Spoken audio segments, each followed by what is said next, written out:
Hello there, Aries. Welcome to your reading. So I'm going to relay the two images that I saw when I was meditating on this reading for you, and then we'll pull out the cards. So first of all, I see there's an oven, and you know how it has that glass panel where you can see what's cooking in the oven? So there are cookies baking, and there's this little boy, and he's like waiting anxiously for the cookies to finish baking. He's looking through that see-through panel from the oven, and he's just like waiting, so anxious, and he's just like, it's going to be so delicious when it finishes cooking. And then in the background is his mom. She's wearing an apron. She's been cooking all day. She's looking at the stove, and she is like cooking a pot of soup. She has a kettle on at one point, and then she's like, she has a saucepan where she's melting some butter with some vegetables. So she's doing a gazillion things, multitasking. And the soup is boiling over. The butter is also, boiling. And so everything is just boiling at the same time, and she's like a little bit stressed out, like not really sure what she needs to tend to first. So she's like looking at this stressed out while the kid is only looking at the cookies. Okay, so that's the scene that I saw for you.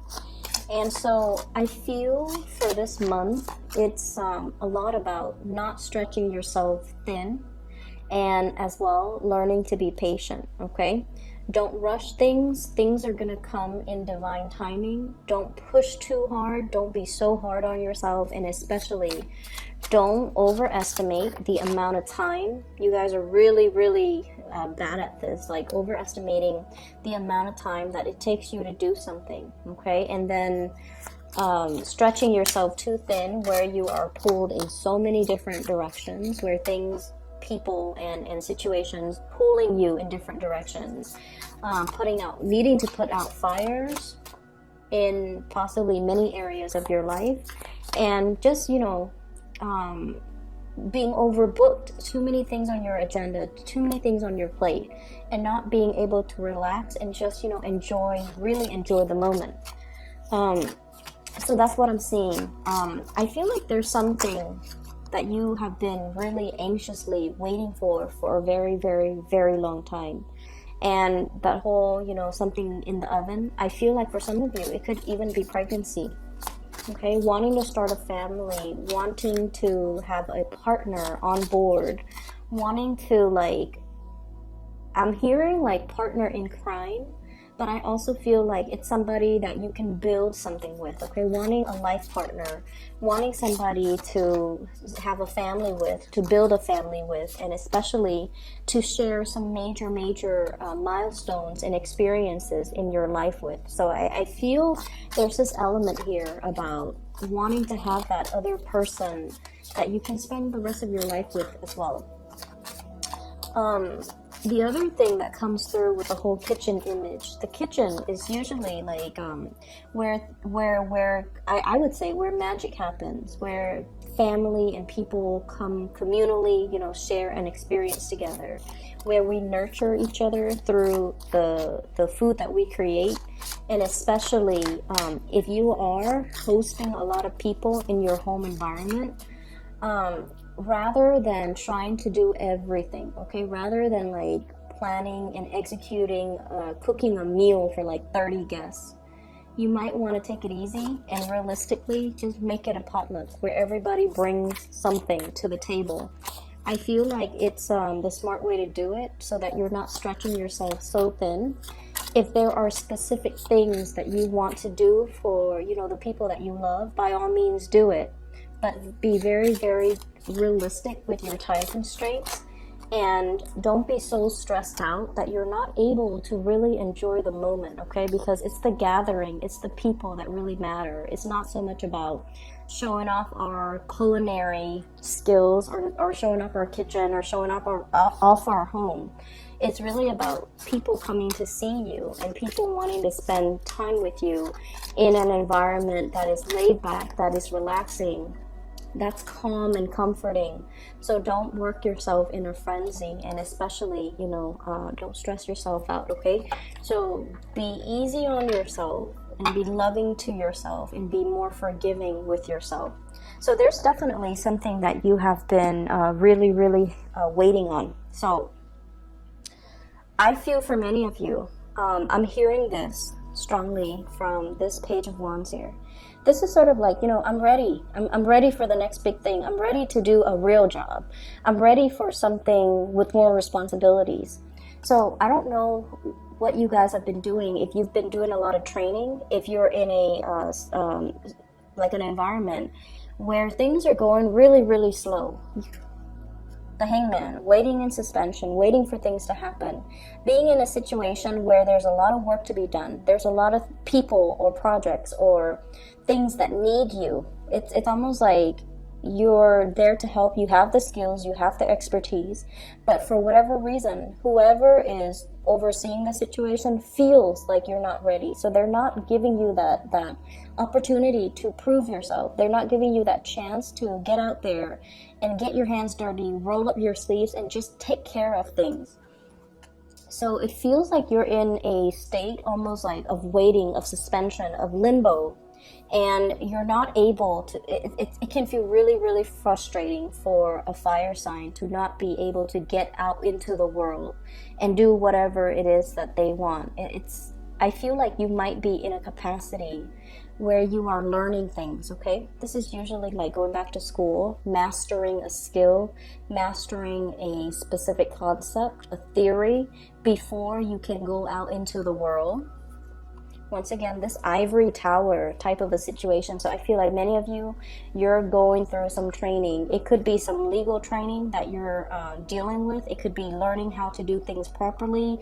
There might be legal ramifications if things are not done in a specific way, or if it's almost like you have to cover your butt so that you don't get sued, or you have to do things in a procedurally correct way. Otherwise, people can sue. So I feel whatever the situation is, I know that it's very, very frustrating, and you feel like you've mastered it, and you feel like you really want this opportunity to prove yourself, to put theory into practice, and to be able to help a lot of people, and to make the situation better, because there's obviously a need for you in this work situation, but you're not giving the chance and the opportunity to exert yourself, okay? So that's the first thing, and it can be really, really frustrating, but I feel like the overall message that I'm getting here is in divine timing, okay? You have to master one thing before you move on to master another, okay? It's like that woman in the kitchen. She's multitasking, and whenever we multitask, our attention is always divided. So when we do one thing, we can do it really, really well. When we multitask, our attention, our focus is drawn towards different things, and we could never do those things perfectly well the way we would have if we only had one thing on our plate. That's just the way the human brain works, okay? So as much as we feel like we can multitask, the quality of the outcome of the end result always diminishes. And so I feel like the universe is teaching you a lot more about patience, a lot more about, let's learn something, as frustrating as it is. Let's learn something and be a master at it, so that when we break away from this ivory tower, when we bring theory into practice, into the real world, we can do it right, okay? The kings, and this is your energy, the kings always do things the right way. They've already mastered it. They've been through it. They have the skills and the knowledge and the experience and whatever it is that's required of a ruler, a leader, breadth of vision, hindsight, you know, the whole learning from past experiences. But I feel like, you know, the universe really wants you to master, rather than going into a situation excitedly but not having the skills and the necessary experience from your past to make the best of a situation, or to make something the best that it could be. So a little bit more patience and a little bit more waiting, I feel, is going to be in store for you. For some of you, there could be a lot of issues regarding children, okay? Dietary habits when it comes to children. And I love this card. This is the Nine of Cups. Okay. I usually think of this as like the binge eating, or a household that might be a little bit neglected, and then the children are eating whatever is around, usually junk food or usually snacks. The parents might be so busy, or the parents might not be in the picture, or there's some issues here. I feel for some of you, if it's not your own children, you might be dealing with a child, and you might be compensating, taking care of a child, or giving the child a lot of love and attention, or you're feeling like the parents of the child are turning their back on the kid. Okay, as sad as that is. So if it's not your children, I feel like you're experiencing this. You're playing the role of a caretaker. You're doing something to rectify a situation because you're just like, that's not fair. It's not healthy for these kids to be living like this, or it's not healthy for this child to be in this type of environment. So I feel some of you are stepping up, taking care of a person, trying to do the best for them. They might not have the best dietary habits.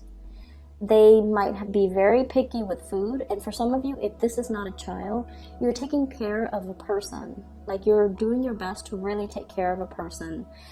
It can be a little bit difficult on your end because, time constraints, responsibilities, whenever we take care of another person. And especially because you guys don't like to be weighed down by responsibilities, okay? You design your life in a way where you can come and go as you please. You can be in one city one day and the next city another day. Like, you design your life without baggage, without responsibilities. Not because you're afraid of it, but because if you're not ready for it, you know yourself well enough to know you're not ready for it. So I feel like you have a little bit of resentment about somebody who has bitten off more than they could chew, and they're not taking care of their responsibilities. So it could be, somebody who has children when they're not able to physically take care of themselves, let alone their children. And then you have to step up and kind of tend to this situation. It's like doing that damage control, like cleaning up after them.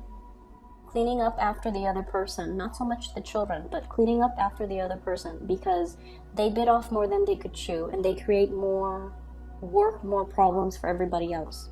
And so you have a little bit of resentment that I'm sensing here. But I also feel like you're dealing with this person. Whatever contributions you're making in their life right now, especially if it's somebody you're taking care of, a child or somebody else,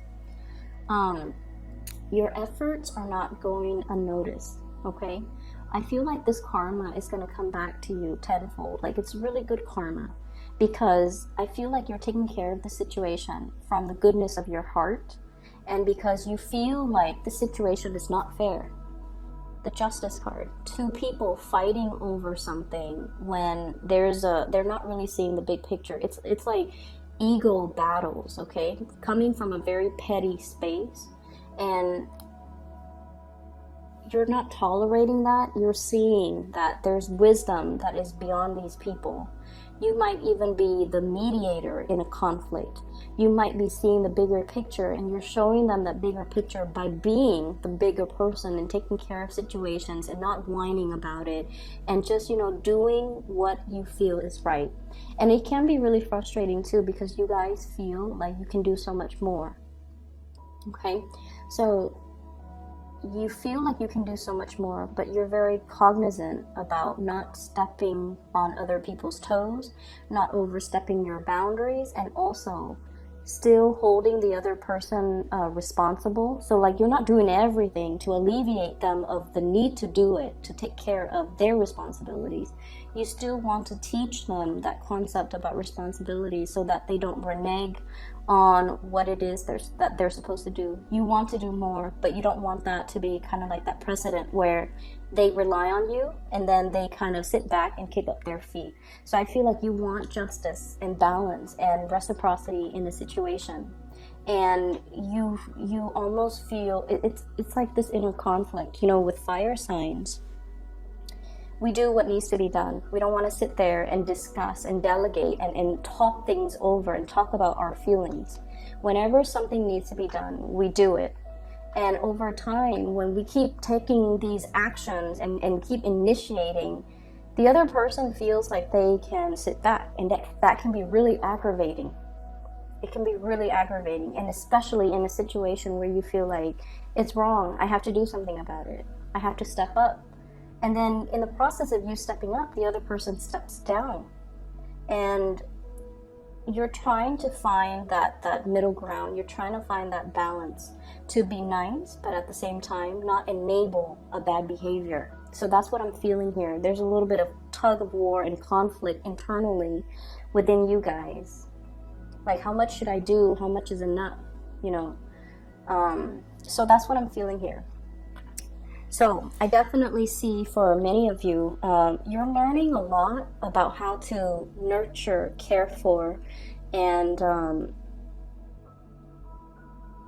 I feel like it's almost like you're being prepped to be the caretaker for somebody.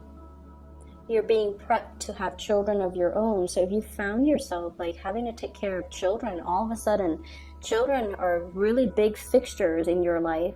I feel like the universe is prepping you to be either a really good mother or to be a really good father. Okay, to learn to be more emotional, to learn to be more emotionally available. You might be dealing with somebody who's very, very sensitive. Okay, could be a child who's very sensitive, where they're withdrawn. So if they're hurt, they might overeat to kind of like fill in that emotional void.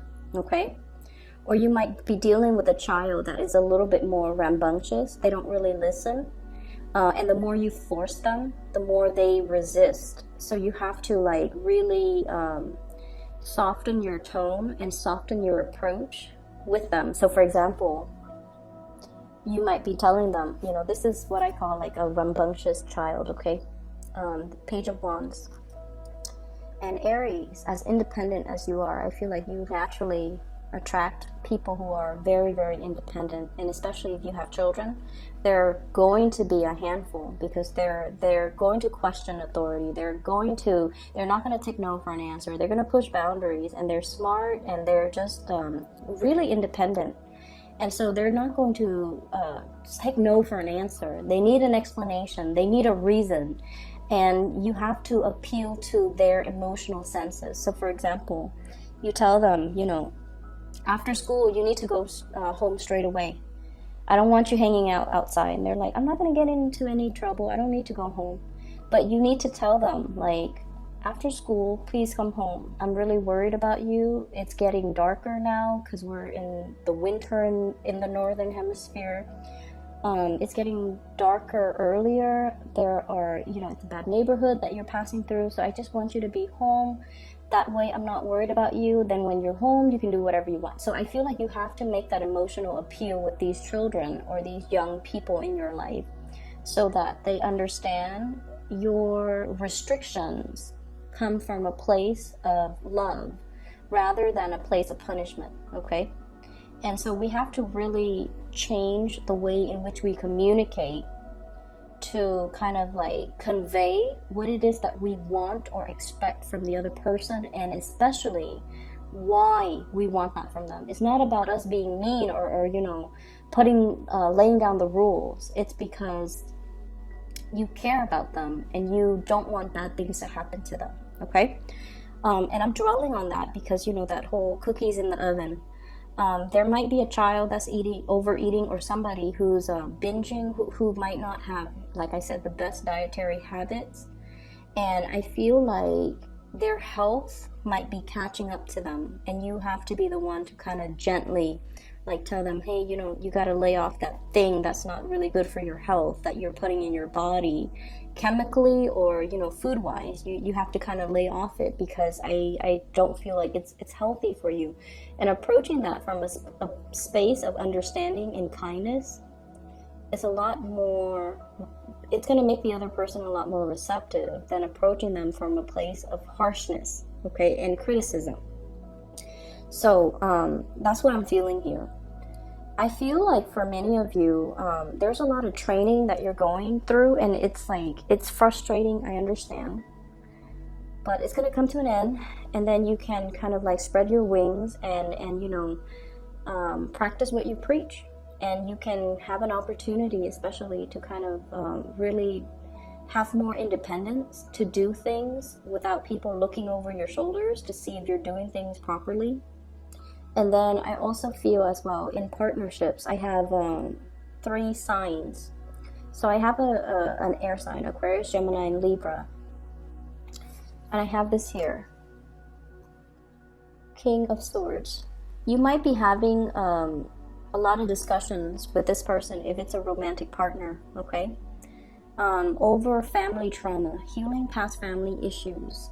They might come from a broken home, or you might come from a broken home, and you're both bringing a lot of fears about commitment, fears about settling down.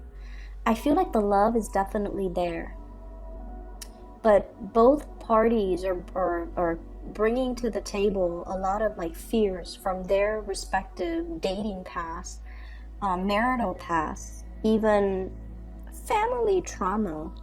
And I feel like you're healing together, but the process is still ongoing, so it's going to take a little bit more time, okay? Others of you dealing with a water sign, a Pisces, a Cancer, or a Scorpio. I feel like this person, and I have here the Queen of Cups, I feel like this person is a lot more into you than you are into them. That's what I'm sensing. They really like you, and you know that they're a really good person. Like, you know they're a really good person. This is somebody, male or female. They could be the one that you want to bring home to mom and dad. You want them to meet your parents. You want to bring them around your friends because they're loving, they're kind, they're compassionate. But I feel like, I don't know how much fun or excitement or enjoyment you're getting out of this relationship. So I feel like there's somebody here that is really, really, really into you. Like, they're really into you. But I feel like they're looking for a relationship, and you might be looking for fun. Okay? And they're ready for a relationship. You might not feel like you're ready, or you might not want that commitment, the whole 9 yards with this person. For some of you, this person might be a little bit older than you. And I feel like they're actually very attractive, very beautiful, but they are looking for a relationship. They're not ones to kind of run around and, you know, collect bed partners. They're not like that. They're really looking for a relationship. They might have children of their own. They might like be dealing with a like a separation or a divorce. Okay, so they're not completely single just yet. And then I also feel a fire sign, Sagittarius, Aries, Leo. There might be a distance thing between you and this relationship partner.